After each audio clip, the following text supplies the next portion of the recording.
Esse texto é Hebreus, capítulo 4, versículo 14 a 16, tem enchido meu coração, tenho meditado nele, só queria ler pausadamente com vocês. Hebreus 4, 14 a 16, diz assim: tendo, pois, a Jesus, o Filho de Deus, como grande sumo sacerdote, que penetrou os céus, conservemos firmes a nossa confissão. Porque não temos sumo sacerdote que não possa compadecer-se das nossas fraquezas. Antes, foi ele tentado em todas as coisas, a nossa semelhança, mas sem pecado. Acheguemo-nos, portanto, confiadamente, junto ao trono da graça, a fim de recebermos misericórdia e acharmos graça para socorro em ocasião oportuna. Aleluia. Mantermos firme a nossa confissão e achegarmos-nos confiadamente. Eliseu, no retiro que tivemos há pouco com vários irmãos do Brasil e de fora do Brasil, aqui em Baçaí, disse que Deus é econômico. Eliseu disse: Deus é econômico. Deus, ele só te dá graça quando você precisa. Ele não dá antes de você precisar, não. Se você vai preso, ele vai te dar graça para você suportar a prisão, mas ele só te dá quando você for preso. Antes de ser preso, ele não te dá graça para isso, não. Ele dá graça segundo, ele derrama a graça segundo a necessidade. E acheguemo-nos para receber misericórdia e acharmos graça para socorro em ocasião oportuna. Aleluia. O que eu tenho para falar com vocês é algo muito simples, muito rápido, espero não me alongar mesmo. Quero falar sobre as expressões da igreja na Escritura. A igreja tem 3 expressões que você encontra na Escritura que fala da igreja. Existe a igreja universal de Deus. Qual é essa igreja universal? É a igreja que estão arrolados todos os santos de todos os tempos, que estão já nos céus e estão ainda na terra. Essa é uma expressão, ele fala em Hebreus, sobre esta igreja que está rolada nos céus e ainda está na terra. Essa igreja não dá para ver toda ela. Inclusive, se a gente pudesse ver os mortos, está um negócio esquisito. Então, todos os santos que já partiram, eles fazem parte dessa Assembleia de Deus, né? A universal. Isso é uma expressão da igreja, mas ela não é visível, ela é invisível. Depois você tem a igreja local, ou a igreja na cidade. Você vê isso pelas cartas escritas pelos apóstolos, que eles escreviam a carta à igreja em Éfeso, a igreja em Corinto, a igreja em Filipos, a igreja Bom, enfim. Era uma igreja em cada localidade, em cada cidade tinha uma igreja. Então era uma expressão da igreja, a igreja na cidade. Em Salvador, quantas igrejas tem? Uma igreja. Agora, dá para tocar nessa igreja, dá para ver essa igreja toda? Vocês sabem quantos são? Eu não sei. Se são 100 mil, 150 mil, são 50 mil, fez a conta? 102.437. Pronto, a semana não contou. 102.437. Então, já batizaram mais 438. É isso aí.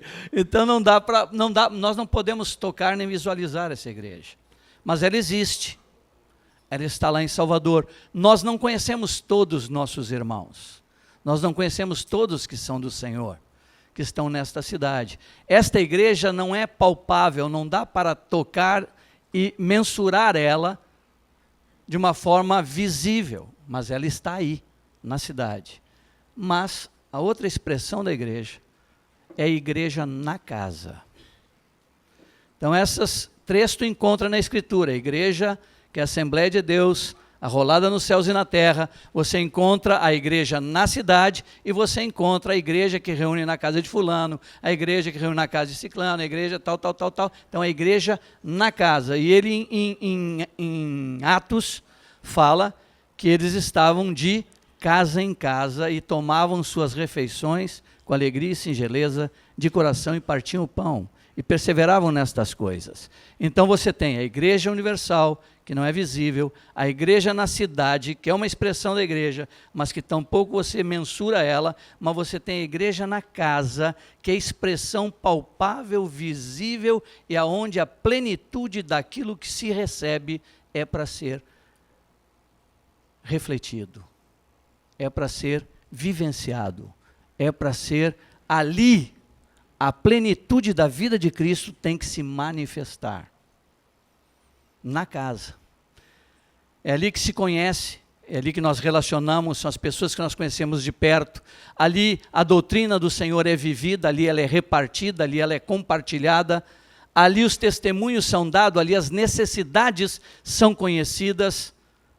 Ali nós apalpamos a vida de cada um, conhecemos uns aos outros, andamos juntos, sabemos o que cada um está passando, aonde a situação está apertando, aonde ele está tendo vitória, porque ali compartilhamos as coisas.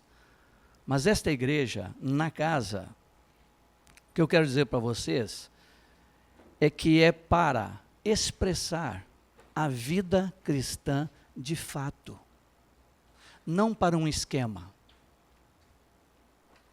Não para uma coisa esquematizada, vamos dizer, estanque com coisas estanques porque queremos assim. Mas é uma explosão da vida de Cristo. É onde nós nos encontramos com alegria e singeleza de coração. É onde nós encontramos em torno da ceia do Senhor, é onde nós lembramos o fato que Ele fez por nós. É onde nós lembramos da sua morte constantemente, é onde nós nos alegramos porque pertencemos a Ele. É uma festa de amor. A igreja na casa é um encontro dos santos, é um encontro daqueles que vêm para ali, todos para ali estarem juntos e ali a vida de Cristo ser de fato palpável e visível. É uma festa de amor. Isso está em Judas. Judas fala que alguns se introduziram sorrateiramente como rochas submersas em vossas festas de amor. Quando estavam nas casas os irmãos juntos, e Atos vai dizer isso em duas situações, havia uma alegria, havia um gozo, havia uma manifestação fortíssima da presença do Senhor. Havia ardor, havia fervor, havia liberdade no Espírito Santo. O Espírito Santo se movia com liberdade. Quando Paulo fala à igreja em Corinto, e nós usamos também para o encontro geral, o capítulo 11 ao capítulo 14 é um relato, e aonde mais pode acontecer aquilo é na igreja da casa. A ceia, a participação, a alegria, o gozo, a ceia não ser um momento apenas de confissão de pecado, mas a ceia é um momento de grande gozo, alegria e gratidão. Transformar a ceia não se transforma a ceia mais numa, parece que ela é solene, né? Porque é um momento especial com o Senhor, é a ceia com Ele, é aquilo que Ele ordenou, é em memória dEle, é lembrando dEle, é fantástico aquele momento. Mas é um momento de grande gozo, de grande alegria, fazer parte desse corpo, fazer parte, ser um com Ele, ceiar aquilo que Ele determinou, por fé tomar sua vida, encher-se de Cristo e fazer em memória dEle, lembrando dEle. Seja um momento de gozo, de alegria. Depois Paulo vai falando sobre toda a diversidade de dons, a diversidade de serviços, a diversidade de manifestações. E o que eu quero falar aqui é que nós temos que começar a tentar para descobrir essas diversidades que existem na casa de Deus. Diversidade de serviços. Dos nossos amados que estão sentados nas cadeiras em nossa casa, dos nossos amados que nós relacionamos, daqueles que estão ali, que diversidade, cadê a diversidade de serviços ali? Cadê a diversidade de manifestação? Cadê a diversidade de dons? Nós temos que, na casa, procurar na dependência do Espírito, que estas coisas sejam exuberantes. Elas de fato se manifestem. Elas de fato venham. Seja uma realidade. Não seja um encontro que nós tocamos, que nós determinamos o que vai acontecer, mas seja um encontro onde esses ingredientes, que não são nossos, são ingredientes do Espírito, estejam constantemente em nós. Seja prazeroso ir para casa. Seja agradável o deslocamento até a casa. Que todos que vão para casa vão com a expectativa, porque sabem que lá estarão juntos com os santos, e lá haverá manifestação de Deus. Lá eles serão consolados, lá eles serão animados, lá eles serão supridos no que precisam, e lá eles suprirão os irmãos. Há um gozo, há uma alegria, um momento de êxtase, um momento especial na semana.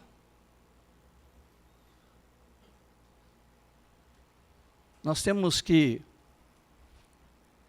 me permitam falar assim com vocês, que não transformar a igreja na casa num ritual.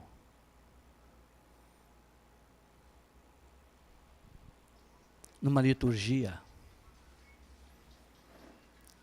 Mas a vida, de fato, se manifestar. Irmos preparados, cheios do Espírito Santo, cheios da palavra, cheios do gozo do Senhor, da liberdade no Espírito para se derramar sobre os irmãos, para nos derramarmos e derramarmos aquilo que é do Senhor sobre os amados. Claro, pode ter encontro de choro, pode ter encontro de choro, porque pode ter alguns irmãos que estão em situações difíceis, e nós vamos chorar com eles, e vamos colocar nosso rosto no chão, e vamos clamar, e vamos impor as mãos sobre eles, vamos ser família. Vamos atentar e levar as cargas uns dos outros de fato e de verdade. Tendo conhecimento, não é só exposição de pecado, a exposição é de necessidades. Elas são conhecidas. Infelizmente, faz muito tempo que eu não tenho uma igreja reunindo na minha casa, no formato que vocês têm. Eu tenho uma igreja na minha casa que tem minha mulher e minha filha, e minha sogra. Eu tenho uma igreja lá em casa. Todo dia eu tenho que edificar essa igreja e trabalhar com elas e levar a palavra do Senhor e haver esse gozo, essa alegria em casa. Mas do formato como vocês têm faz tempo, mas eu lembro. Eu lembro do princípio, quando nós reunimos e os irmãos vinham de vários lugares, a setorização ainda não tinha acontecido, e vinham de vários lugares os irmãos, e nós podíamos contemplar cada um, e era uma alegria quando chegava, era um gozo ver cada um, era o abraço, era a alegria de estarmos juntos, era o compartilhar ali, aí se tinha algum cântico, tinha cântico, se não tinha cântico, não tinha cântico, mas tinha oração, de repente entrou a ceia. Quando veio a ceia, eu lembro que eu comecei a colocar a ceia, e os irmãos entravam, olhavam, e todo mundo que olha a ceia dá aquela respirada funda e dá umas quietadinhas, e começava no cantinho todo, e de repente foi se criando o hábito da ceia em todo o encontro, iniciar o encontro com a ceia do Senhor, lembrando dele.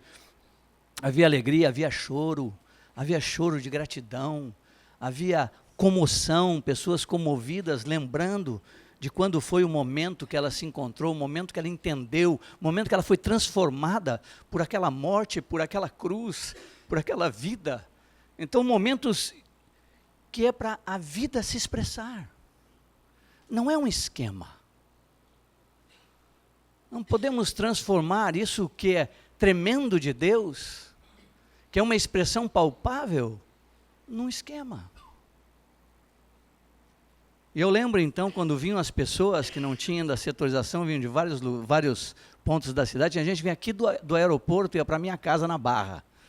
E chegava no horário, e estava lá, e havia aquela expectativa de a gente estar juntos. E podíamos olhar o sapato de cada um, e podíamos ver a calça de cada um, a blusa de cada um, e aquilo era um motivo de nós nos preocuparmos, de nós nos envolvermos, de nós repartirmos o que tínhamos. Diz os irmãos, o Davino até cobrou aqui, ele estava no encontro domingo passado aqui com o setor de brotas e coisas assim. Rapaz, faz anos você não me dá uma camisa, Mário. A última camisa que você me deu foi quando eu estava doente, tu mandou a tua camisa e eu fiquei curado. Mas o que eu estou querendo transmitir não é muito mais do que isso que eu estou falando. É algo aqui dentro que eu nem sei como transformar em palavras, que está fervendo dentro de mim quando eu contemplo estas coisas. De nós, me parece, me perdoem, viu? Corta depois, faz o que vocês quiserem com isso aí, mas eu preciso dizer o que está aqui dentro. E preciso que vocês me amem e tenham paciência comigo, mas eu tenho temido, meu companheiro tem temido, nós estamos com temor, os companheiros aqui, algumas situações, outros de vocês, alguns irmãos vêm para mim com o mesmo temor. Eu temo que nós estamos virando religiosos.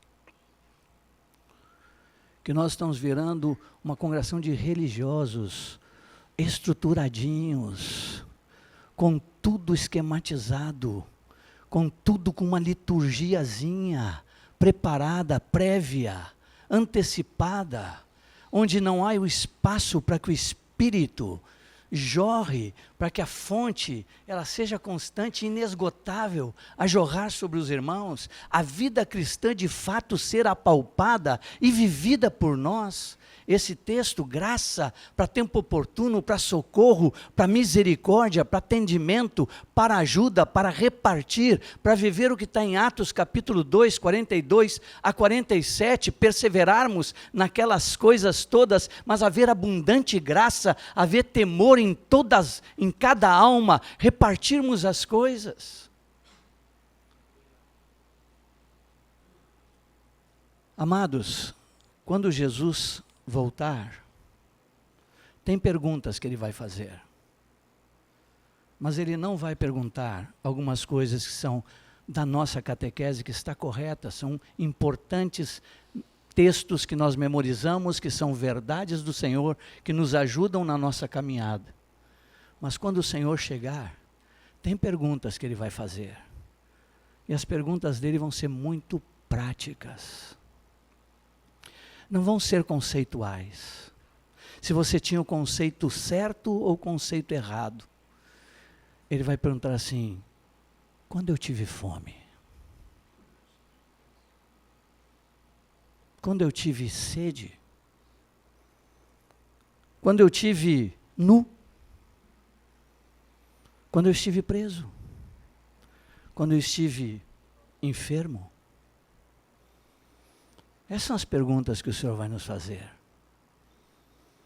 E eu não vou precisar nem responder, porque parece que eu nem sabia. Eles disseram assim, quando foi que nós te vimos assim? Porque você não estava aqui. Ele disse, cada vez que fizestes a um destes. Essa é a vida cristã. Jesus andou por toda parte, fazendo o bem. E curando a todo oprimido. Havia uma vida exuberante, um perfume que exalava dele, que aonde passava as multidões eram atraídas, as pessoas eram atraídas por aquela manifestação de amor, por aquela manifestação de poder e de graça que havia na vida do Senhor. E que a igreja na casa seja o local aonde essa abundância esteja e se manifeste. Os irmãos vêm da semana e eles vêm fazendo o que nós pedimos. Alguns vão à praça, dão alguns ganchos. outros memorizam algum texto da Bíblia, procuram ter entendimento dele e trazem, e fazem aquilo. Cumprem isto. Mas e essa manifestação de vida sobre os outros? Essa aplicação prática de fazer o bem em toda parte, não perder oportunidade, repartir. Eu não sei como estão os grupos, como vocês estão no serviço de atender os irmãos. Porque nós temos o diaconato, e ele funciona. Cadê os dois amados? Estão aí. Dois diretamente, César e Tony. Cadê o Tony, querido? Está lá fora. Está ali. Os irmãos estão diretamente, nós demos uma contribuição ao Senhor, contribuímos ao Senhor um valor, e este valor que nós, com alegria, depositamos ali para que eles possam administrar segundo o que o Senhor determina na sua palavra, porque isso é uma coisa importante entender, porque eu tenho ido em alguns lugares e tenho escutado as pessoas dizendo, não, porque o dinheiro da igreja não tem dinheiro, irmãos. Igreja não tem dinheiro. Você contribui para quem? Quando eu contribuo ao Senhor. E quando eu contribuo ao Senhor, o dinheiro passa a ser dele. E ele tem que ser administrado segundo o que ele determina. E ele determina na sua palavra para o que utilizar isso. Que é com viúvas, órfãos, necessitados, igrejas carentes e obreiros. Isso que está no Novo Testamento, que ele diz que é para distribuir aquilo que é a parte que entregam para ele, então ele distribui desta forma. Ele estabeleceu aonde que ele quer que isso seja distribuído. E como está isso? Nós entregamos nossa contribuição, mas o diaconato que recebe lá os valores e eles somam, eles distribuem equitativamente, né, por setores, segundo a necessidade que tem, eles conhecem as necessidades, e isso dá para ajudar vários irmãos. Muitos irmãos são ajudados com isso. Sai um valor expressivo e há uma ajuda expressiva de alimentação, há uma ajuda expressiva de saúde, na área de saúde e funerais,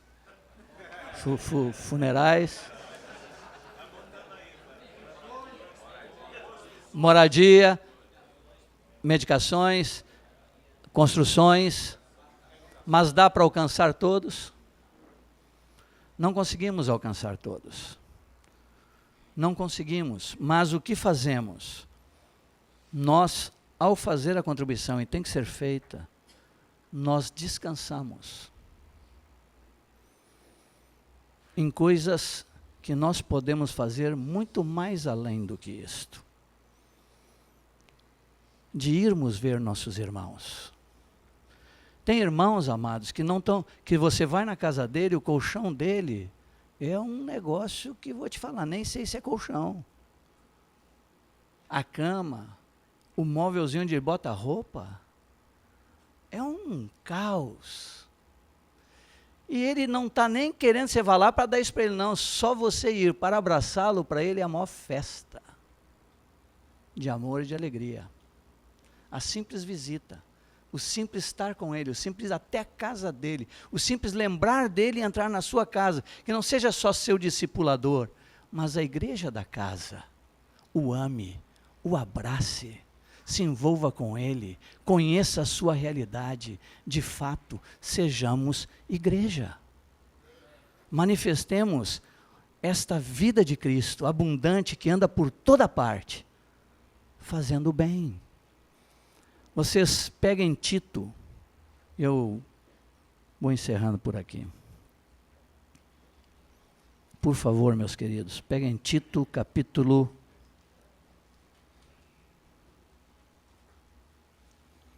2, verso 7.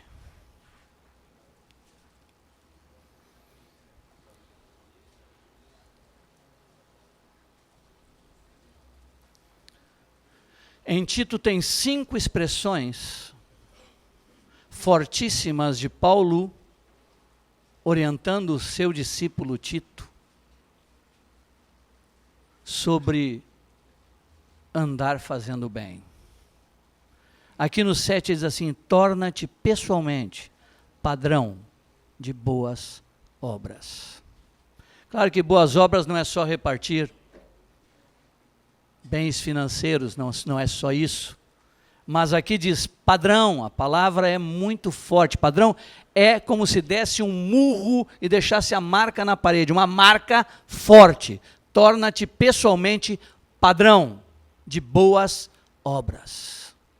Depois, versículo 14 do mesmo capítulo vai dizer assim: o qual a si mesmo se deu por nós, a fim de remir-nos de toda iniquidade e purificar para si mesmo um povo exclusivamente seu, zeloso de boas obras. Padrão, imprime, é forte, é uma marca forte, zeloso, com toda a intensidade, você põe todo o teu coração nisso, zeloso de quê? De boas obras. Depois ele vai dizer no capítulo 3, versículo 1, diz: lembra-lhes que se sujeitem aos que governam, às autoridades, sejam obedientes, estejam prontos para toda boa obra. Padrão, zeloso, prontos para toda boa obra. Depois no capítulo 3, versículo 8.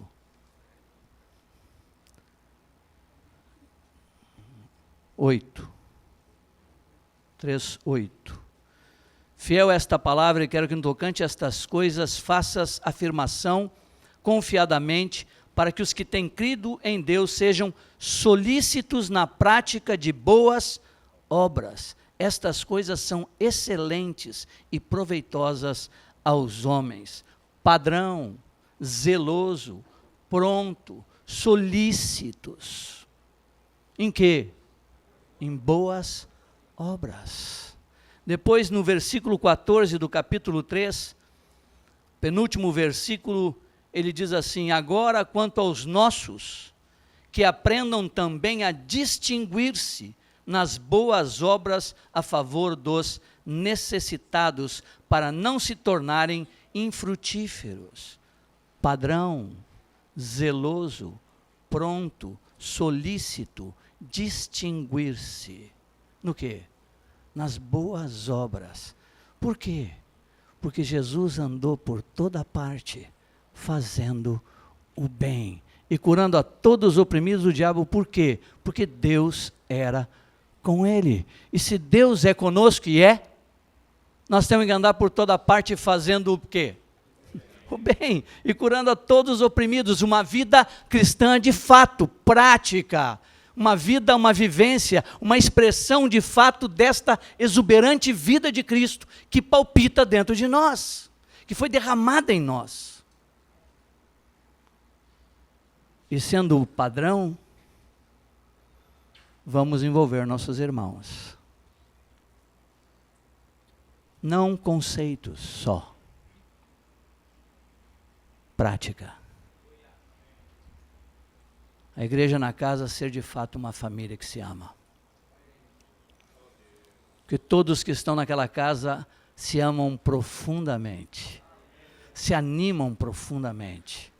Não torcem pelo erro do outro. Não são extremamente rigorosos em tratar o equívoco, mas sejam extremamente animadores, para que eles sejam vencedores em todas as coisas.